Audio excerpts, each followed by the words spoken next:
my name's Georgia and I'm the marketing manager at Orphan and today we will be speaking with Becky Jenner, the CEO of Rett UK and mother to Rosie, who has Rett syndrome. Becky joined Rett UK in 2014, having previously set up and run a successful charity in Brighton for 12 years for disabled children and young people. Today we will be discussing Rett UK and the invaluable work that they do to support people living with Rett syndrome across the UK. Becky's rare disease experience as Rosie's mother and Becky's opinions on the clinical research phase.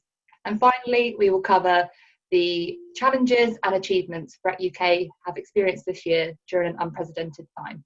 So firstly, Becky, I'd like to thank you for joining me today and giving up some of your time to give us what I'm sure will be an insightful conversation. Would you like to perhaps kick things off by introducing yourself and telling us a little bit about Rett UK? Yeah, certainly. Thank you, Georgia, and thank you for this opportunity today. It's always great to help raise some awareness and talk about Rett syndrome.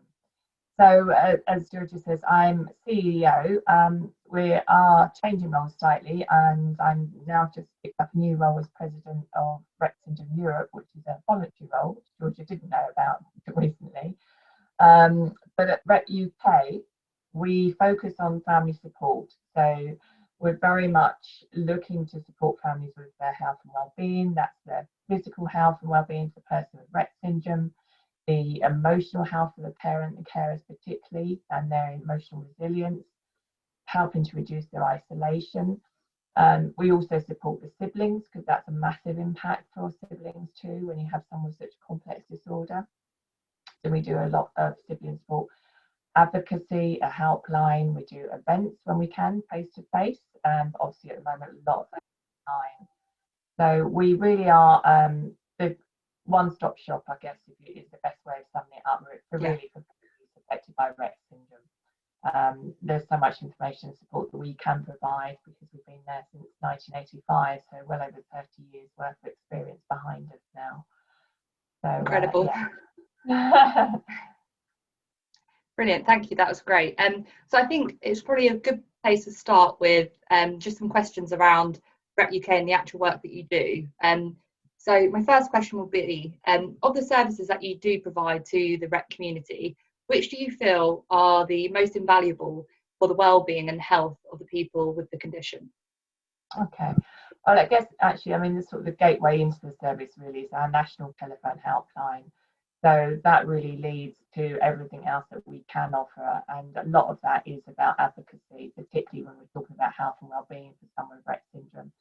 So when you're living with something like such a rare disorder, the generalist healthcare population don't really understand it. They might have heard about it, read about it in a textbook, but actually not often met someone with the disorder. So particularly if you go into A&E or to a hospital situation and admitted, then you often find that they'll be looking up on Google, they do look on Wikipedia, not the most helpful place to start. So Rett UK is there with all that information as there in the history behind us. So we can actually step in that point and say, you know, if they're sort of floundering in the dark a bit and really don't know what they're looking at, what sort of issues might come up, how they might treat them, how one thing impacts another, then we can really step in at that point and actually provide information, whether that's over the phone or through resources or links to further reading, that sort of thing, because we hold that information experience. You know, we're talking to over 1,100 families on a regular basis.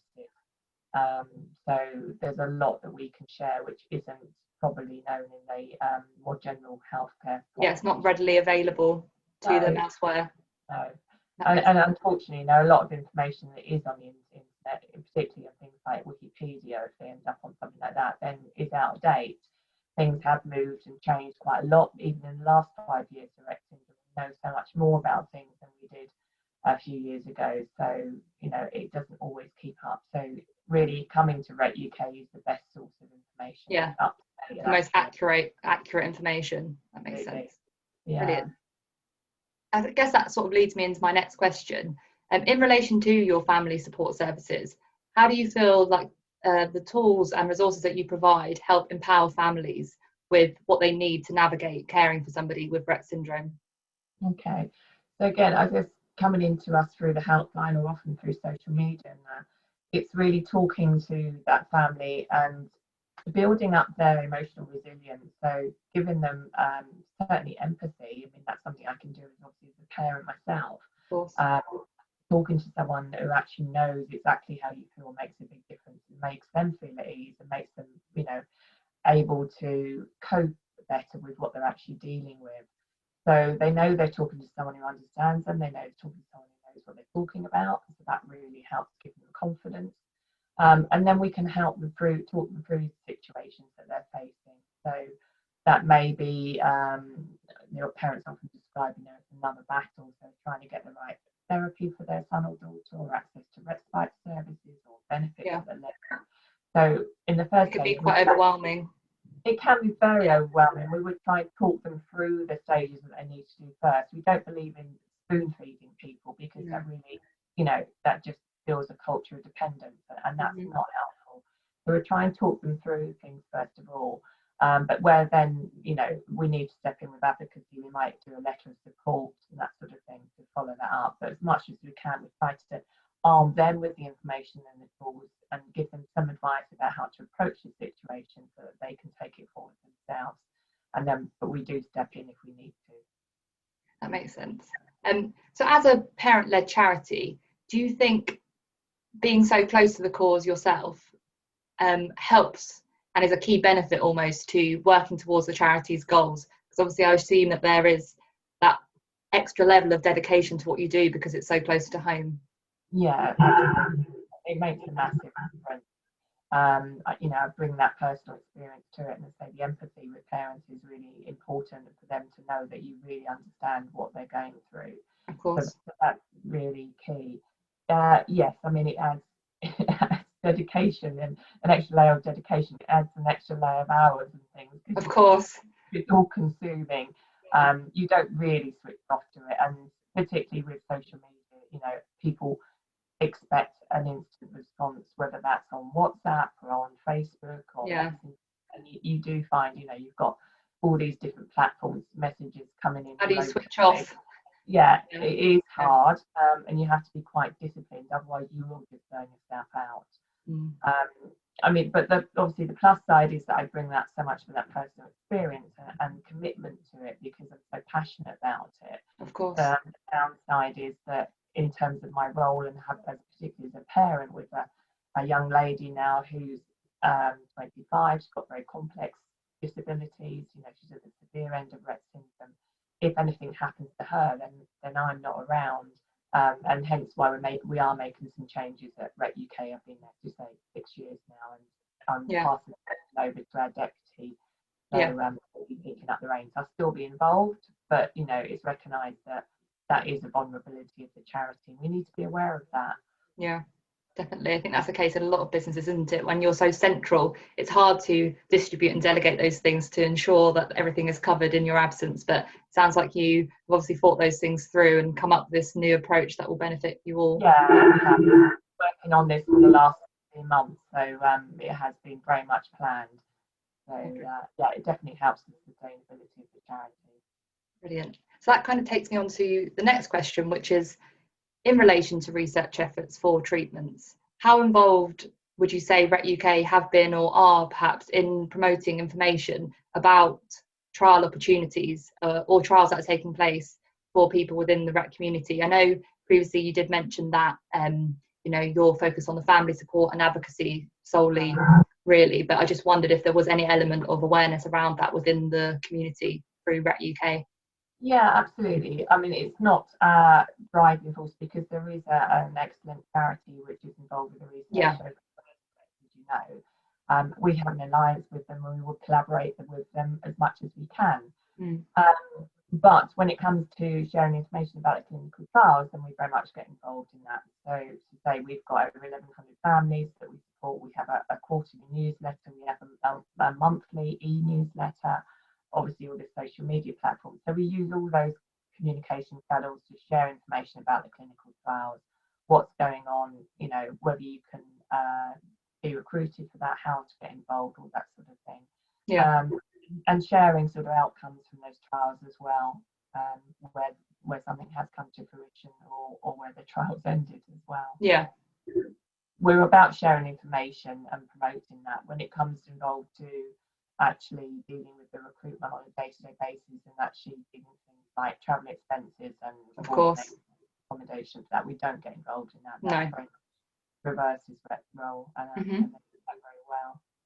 Brilliant. I'd like to move on to some questions about your personal experience as Rosie's mother, if that's okay. As we've been talking there about the trial space, and I know that obviously Rosie's taken part in a trial previously.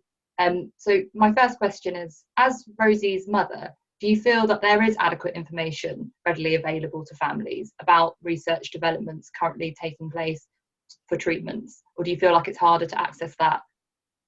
No, actually, I think it's really good in the Rett community, and particularly in the UK, because you've got the two charities who are regularly sharing information, and we talk to each other on a regular basis. So it's very much a joined-up approach about that. We're not. That's brilliant. So that's really helpful for the community. So, for all our usual communication channels for both charities, there is a lot of information that we share regularly that's on the website. So no, I think actually families feel they are pretty well informed here. That's great. What's going on and how to get involved. Brilliant. Obviously, having just mentioned that Rosie has taken part in a clinical trial before, as her mother and as a family, how did you find that experience for both your family and for Rosie as well, as a whole? Yeah. Was it what you expected, or?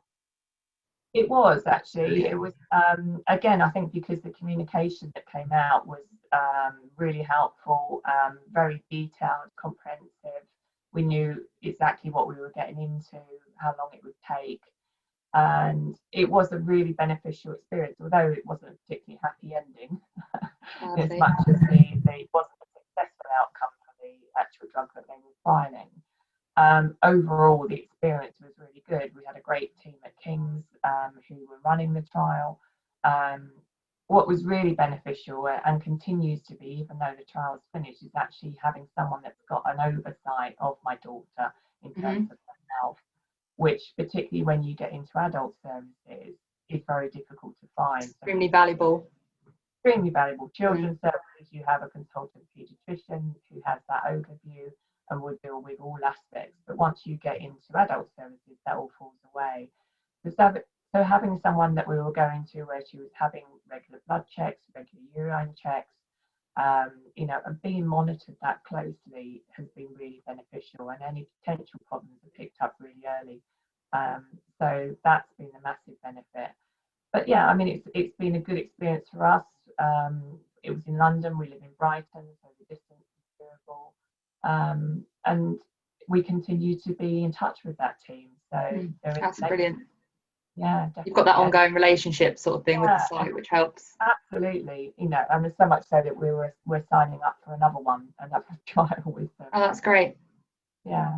In relation to that, and joining a trial and participating, do you think there are enough educational tools available for organisations, but also for yourself as a parent, in terms of what to expect? I know you said obviously you had lots of detail given to you and it made the process really smooth for joining the trial that you participated in, but did you feel that there are enough tools as a whole across the process?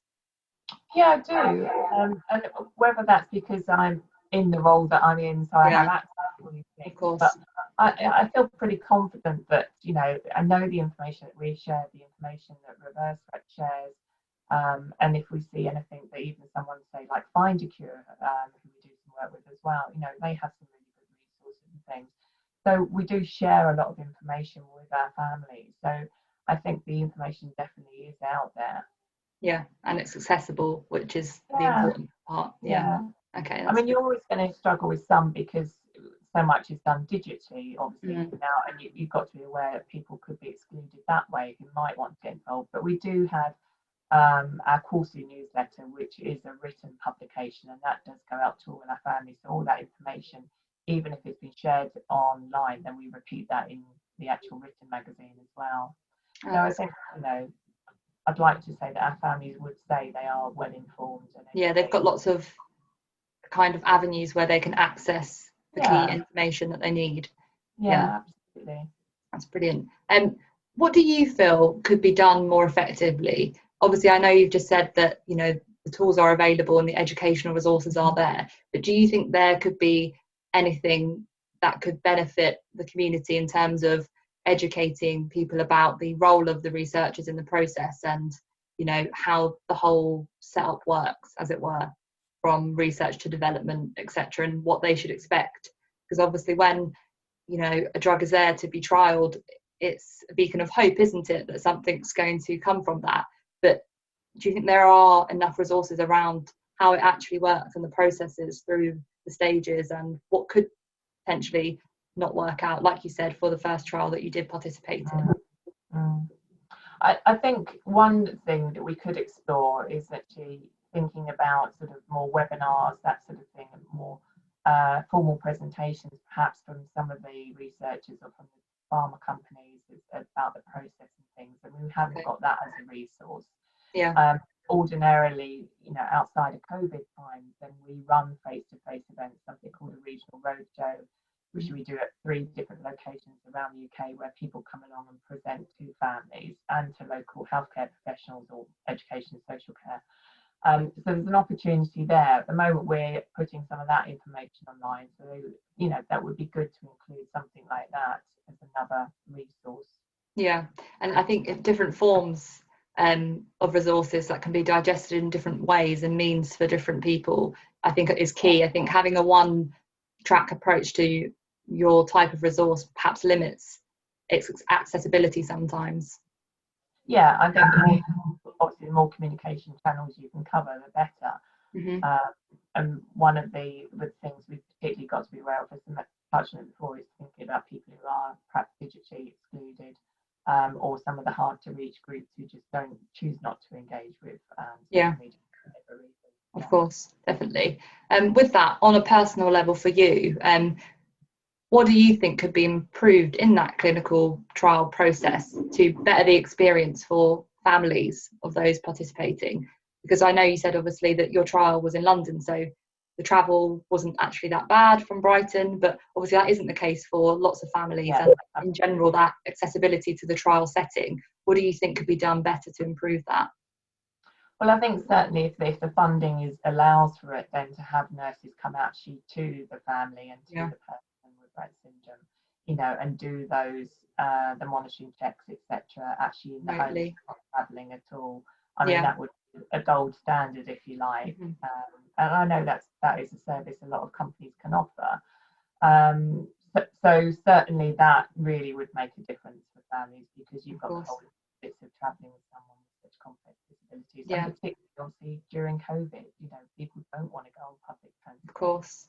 Yes, it makes it more appealing, one, to take part, but also that level of accessibility to have it in your home obviously creates less barriers to overcome to ensure that you can participate. And I think the other thing as well, and thinking back on the trial that we were involved in, I think the pharma companies need to include and work with parents and the caregivers much earlier on in terms of thinking about the outcome measures they're going to use. Of course, because that certainly can be a big failing point if you don't get the outcome measures right. No. You might see some amazing results in other areas, but if it wasn't what they set out to measure in the first place, it's not going to get through. It's not transferable to what you want it to be. That makes sense. That more collaboration in future earlier on in the process. Involved much earlier on in the process in the trial design. That makes sense. So I'd like to move on to the final segment of our conversation, and just obviously we can't have a conversation without bringing up COVID at the moment. It's obviously on everybody's minds, but this year has been challenging for everyone in different ways to varying degrees, but of course for the rare disease community particularly. What challenges would you say you've experienced as a parent of somebody with a rare disease during the pandemic? And if not yourself, perhaps within the community, what you've witnessed as additional challenges that you've had to face this year? Yeah, well, I guess it's kind of 2 angles. So on a personal level, it's been the whole issue with shielding my daughter. She does fall into the clinically extremely vulnerable group, so it has been a big concern. and whilst you're shielding, obviously she's not got access to her usual activities, a lot of which are for fun, so social side, but importantly also really for her physical health as well. Of course. So like her hydrotherapy, her music therapy, the gym that she goes to, a spa that she was going to, for all those things to fall away, there's a massive concern about how you keep her physically as well as you can. So you're very limited what you can do at home. We have a physio program, we can do some exercise with her. We have a standing frame, but we don't have a gym. We don't have hydrotherapy pool and things like that. So that's been a real concern. The other thing was trying to obviously balance all of the various risks that are involved. So risks to her in terms of we've talked about physical health, but her mental well-being as well. You can't shut someone away completely for 9 to 10 months and not expect that to have some long-term impact. And we're fortunate where we live, we've got access to the downs and the sea, and we could get her out safely, and she still could go out for walks around, at least locally. But then I also had to carry on working. The charity is being massively hit by the reduction in fundraising. At the same time, the demand for our services from the families has gone through the roof because so many people, they're at high risk groups. So we've had extended helpline hours to 7 days a week till 10 o'clock at night. We're not a big charity. There's 2 people full time and 3 people part time. So a lot of those hours have been done voluntarily. So in terms of back to risk and sort of trying to carry on working but equally keeping her safe, I've still had to have her carers coming in because otherwise there's no way I could have worked. You couldn't have functioned properly at all. No, not at all. So, we've had to have sensible conversations with the carers about, how they were conducting their kind of lives outside of working with Rosie. I mean, fortunately, they're all long-term, they've been with us a while and we can trust them and they have been really sensible. But, it is a balance. And then having 2 young adult sons in the house as well who, don't want to be confined. They've got to show respect and be sensitive to her needs as well. So there's a lot to balance, definitely. I mean, fortunately, for me, I've been able to carry on working. I've had carers coming in. I think, I know talking to our families that the impact for many of them has just been devastating in terms of stripping the carers away completely. And we've had parents in their 80s who've taken their adult sons and daughters out of residential settings because they're so scared about the risk of them in a residential setting. They've not had them at home for years. They don't have the equipment, and they're in their 80s. They're having to adapt and evolve to this new setting with this unknown virus spreading across the nation. And they're in a high risk group themselves, so that's been a real concern. The impact for siblings, if you've got someone who has challenging behaviour with Rett syndrome, and you're around them 24/7, the siblings are witnessing that. Ordinarily they'd be at school, but if they're not at school and everyone's at home, when we were in the initial lockdown period, that was really hard on siblings, and often they were on the receiving end of some of that challenging behaviour as well. Like an increased intensity around everything that you usually experience, but times however many more. And then how parents could try and homeschool through that. I mean, fortunately mine were older. I think if they weren't, they would have been locked in a cupboard under the stairs after. I think that's fair enough. We all have our coping mechanisms. No one would have judged you for that. But the poor parents who've got younger children and would have tried to work, tried to homeschool, tried to manage someone who needs 24/7 care. They've got young siblings. Really, really difficult for them. We know there is definitely a long-term impact. It's a strain on everybody's family relationships to be in that situation, and everyone's mental health and well-being from the siblings through the parents and the person affected by Rett syndrome. Of course. And that's one of our biggest concerns going forward, is how we actually get people back to some level of normal kind of their version of normal. Absolutely. I can imagine. With that, obviously talking about your personal challenges there and touching upon the impact on work and how much busier the lines have been for support and your services in a time where you've been stretched to your limits, what would you say the biggest challenges have been in that, other than, of course, the extended hours or the voluntary extra hours people have had to do? How have you had to adapt to still deliver your vital services to families, would you say? What's been the key? We had to move really quickly. The first concern really was the financial concerns, because over 50% of our fundraising dropped away overnight. We had some really super events lined up for this year, which we had a lot of confidence in getting us a decent amount of money, and they just went. So we had already gone into COVID on fairly minimal reserves anyway, so it was quite a critical point for us. We needed to turn things around very quickly. We did act quickly. We got an emergency appeal out. We did an online auction, an online raffle, and that got us over 40,000, which was great. That's brilliant. So yeah, so that was really key. Obviously, reducing any costs that we could, and for us, reducing, or we had to cancel our face-to-face events. So of course, when we're working nationally and we were going all over the UK, then obviously there's a cost involved in that. So we saved some money on things like that. We were able to negotiate an office rent reduction with the landlord, so he's been really supportive. So generating money where we could, saving money where we could, and then adapting our services so that we could still provide a valuable service to the families. And obviously a lot of that means then we were putting things online. So we introduced new things like Wine and Whinge, which is an evening informal Zoom session for families. Oh, wow. They have to bring their own wine. I think that's fair enough. Coffee and chat, similar thing, but in the afternoon. Beer and banter for the dads. Not forgetting, a lot of the parents we deal with are the mums, but the dads are massively affected too. And then providing webinars, so we could be able to bring in our experts, particularly at the beginning, when people had lots of questions about, how would this affect someone with Rett syndrome if they got COVID? What does that actually mean to shield, and does she need to be shielded, or are they just in a high risk group? Those sort of things.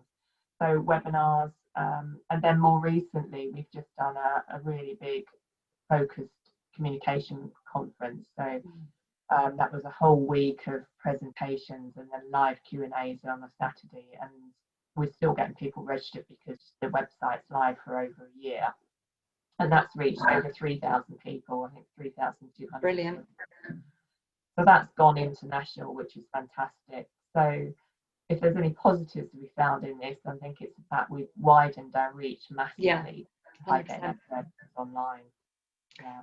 I think with that and what you've said, with all the different webinars and groups and the coffee chats and things, communication has obviously been key to keeping the community together and providing different avenues for that itself, and for resources, and so they don't feel so alone even in a time of isolation. You've obviously managed to keep that community spirit going within Rett UK, which is fantastic. And with that, obviously, and your conference and reaching that broader audience, you've achieved more than you would have done if it was a face-to-face event. I remember you mentioning to me prior to this conversation, you had speakers that you would never have had in person had the events gone ahead in that capacity. So like you say, that is a key positive to take out of what's been a very challenging time for yourselves and in general for everybody within the community. Absolutely. There's no way we would have been able to put on that virtual conference for communication had we done that face-to-face. The lineup of speakers we had from Australia, New Zealand, America, as well as obviously the UK was fantastic. And yeah, it's been really well received. So that's definitely really encouraging and a way forward as well. Definitely. So that brings me on to this question that I've got, which is obviously navigating through this uncharted territory of the global pandemic has obviously brought about a lot of changes in the way that we communicate and live our lives personally and professionally. What of the changes that you've had to implement would you think you will be bringing forward into the way that Rett UK operates in the future?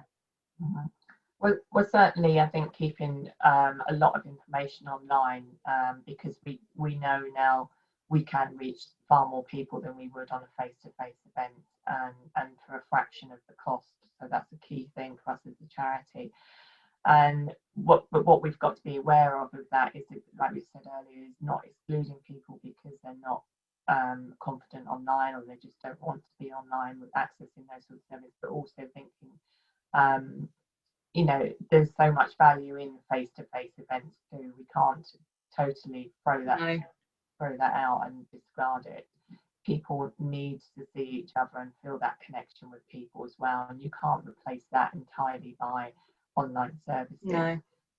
So the positives of being online, and there are many, but just to, you know, wave a red flag with it as well, about there are areas you need to be careful about, and not just put everything online. That's not the answer either. No.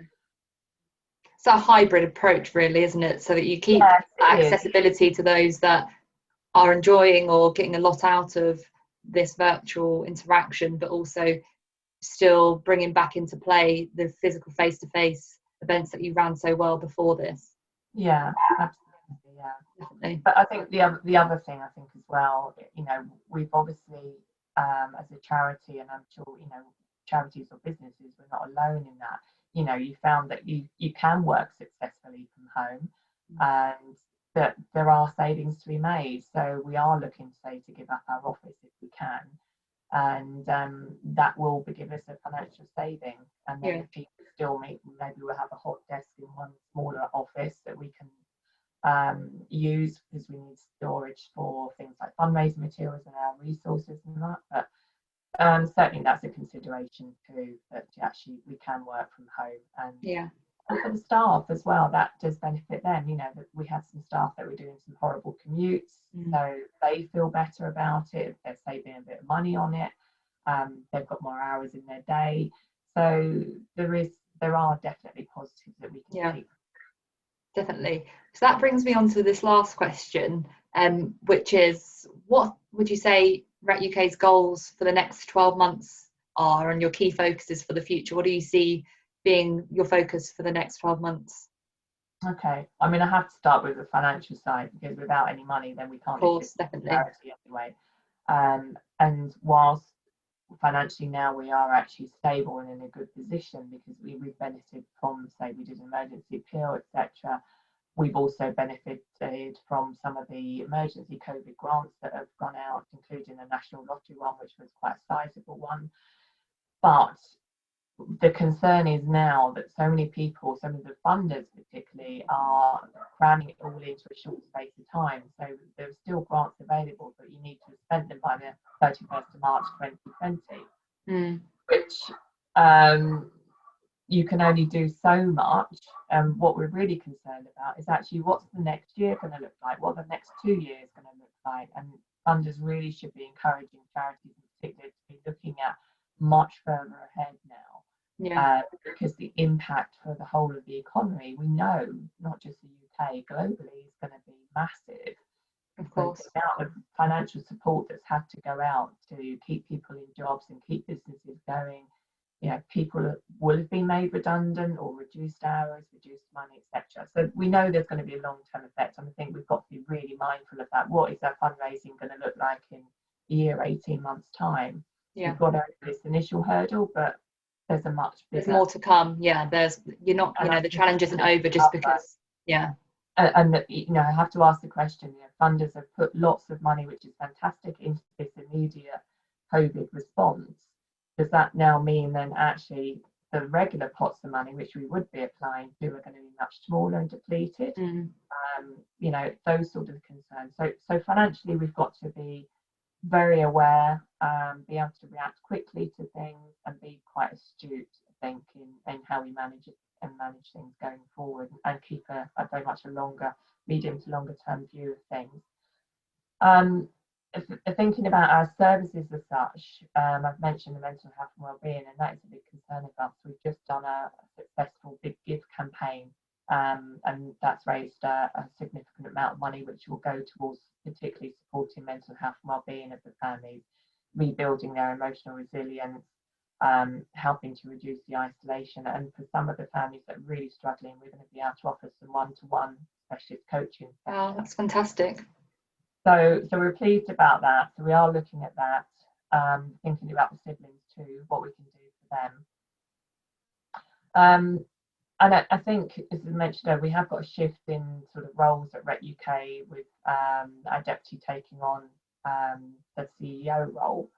So that will ultimately result in some changes. You know, he brings new ideas, although he's not new to the charity. You know, he's got his ideas, the way he wants to take things forward. We need to look at our website. We've got a huge amount of information on our website, which makes it a little bit unwieldy now. So there are things like, you know, streamlining that and making that as clear. So it's so important that, of course, so much is online, that the website is as user friendly as possible. So we've got some things to look at around that.